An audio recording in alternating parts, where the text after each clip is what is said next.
ইমনের পরীক্ষা ছিল আজকে, কালকে একটা দিছে, আজকেও এর পরীক্ষা ছিল না?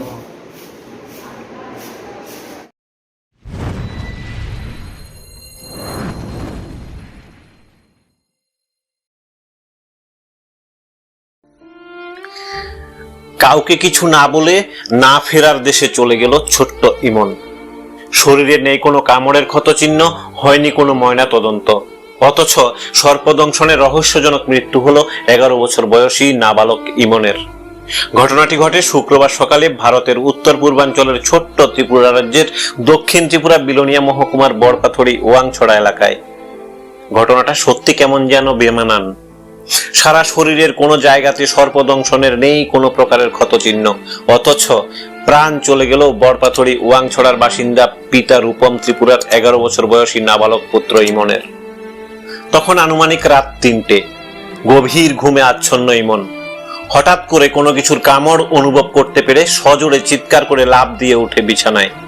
চিৎকার দিয়ে মা বাবাকে ডাকতে শুরু করাতে তড়িঘড়ি আলো জ্বালিয়ে দেখতে পাওয়া যায় ইমনের হাতে ধরা একটি কালো রঙের সাপ।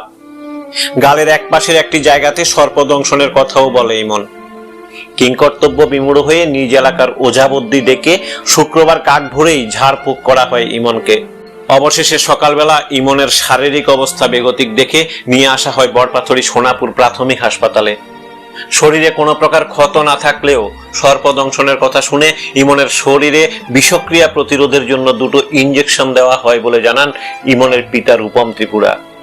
ধীরে ধীরে শারীরিক অবস্থার অবনতি দেখে নিয়ে আসা হয় বিলোনিয়া মহকুমা হাসপাতালে। তড়িঘড়ি চিকিৎসা পরিষেবা দিতে গিয়েও বাঁচানো যায়নি আর ইমনকে। মায়ের কোলে মাথা গুজে মৃত্যুর কোলে ঢলে পড়ে ইমন। যাই হোক, নানান প্রচেষ্টার পর ইমনের মরদেহটি পিতা রূপমের কাঁধে নিয়ে বাড়িতে ফিরে যেতে হয় মাতা পিতা সহ বাড়ির লোকজনদের। অবশেষে একটি প্রশ্ন বারবার ঘোরাফেরা করছে হাসপাতাল চত্বরে। ইমনের শরীরে কোনো প্রকার ক্ষতচিহ্ন না থাকা সত্ত্বেও শুধুমাত্র সর্পদংশনের গল্প শুনেই কি প্রাথমিক হাসপাতালের কর্তব্যরত চিকিৎসক বিষক্রিয়ার ইনজেকশন দিল ইমনকে? তবে যাই হোক, পরিশেষে এটাই বাস্তবিক সত্য। শরীরের বিষক্রিয়া, ময়না তদন্ত সবকিছুকে পেছনে ফেলে শুক্রবারের স্কুলের পরীক্ষা না দিয়ে ছোট্ট নাবালক ইমন কিন্তু চলে গেছে না ফেরার দেশেই। ছোট্ট নাবালক ইমনের মৃত্যুতে হৃদয় বিদারক পুরো ঘটনা দেখে চোখ ঝাপসা হয়ে আসছিল ঘটনাস্থলে থাকা প্রত্যক্ষদর্শীদের।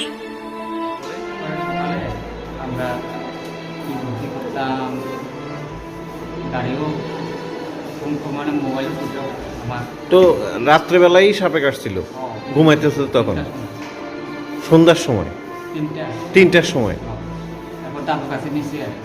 দাদু ঝাড়ফুঁক করে দিছে, রক্ত বাই করছে। তো ওইখান থেকে কি আপনারা সোনাপুর হাসপাতালে আনছেন সকালে? হ্যাঁ, তো হেরে ওষুধ দিছে নি সোনাপুর হাসপাতালে?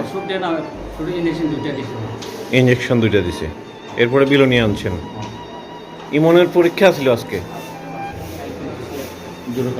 কালকে একটা দিছে, আজকেও এর পরীক্ষা ছিল না?